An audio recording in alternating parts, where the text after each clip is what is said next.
Magandang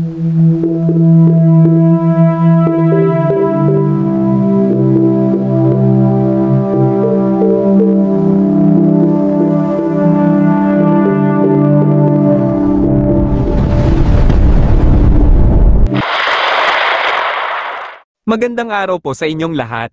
Narito ang pinakahuling ulat tungkol sa low pressure area na minomonitor natin sa loob ng Philippine Area of Responsibility. Kasalukuyan na po itong nag-intensify at isa ng ganap na tropical depression o mahinang bagyo. Huling namata ng sentro nito sa layong 665 kilometro silangan ng Virac, Catanduanes. Mayroon itong taglay na lakas ng hanging umaabot sa 55 kilometers per hour at may pagbugso na umaabot sa 65 kilometers per hour.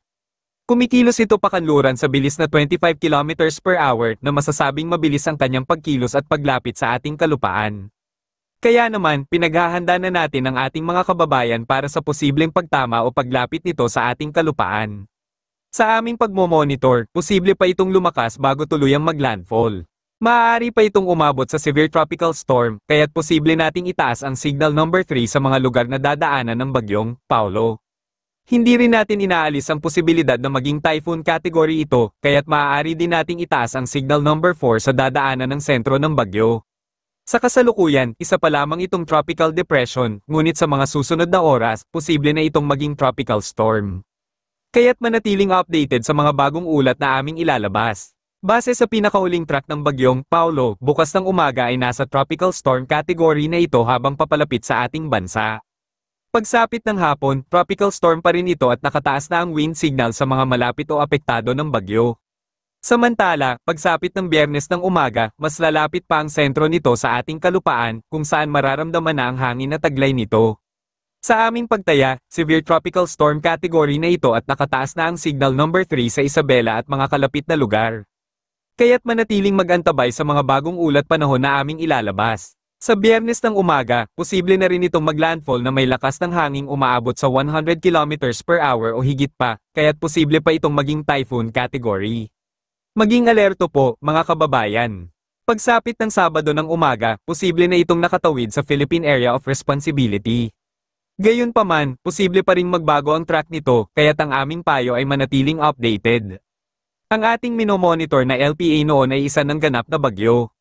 Dahil sa mayroon tayong bagyo na minomonitor sa loob ng ating PAR, asahan po ang maulap na papawirin at kalat-kalat na pag-ulan.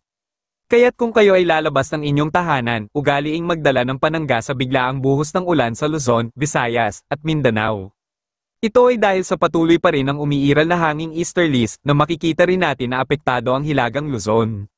Bahagya na pong tumaas ang epekto ng hanging easterlies na associated sa bagyong Paulo.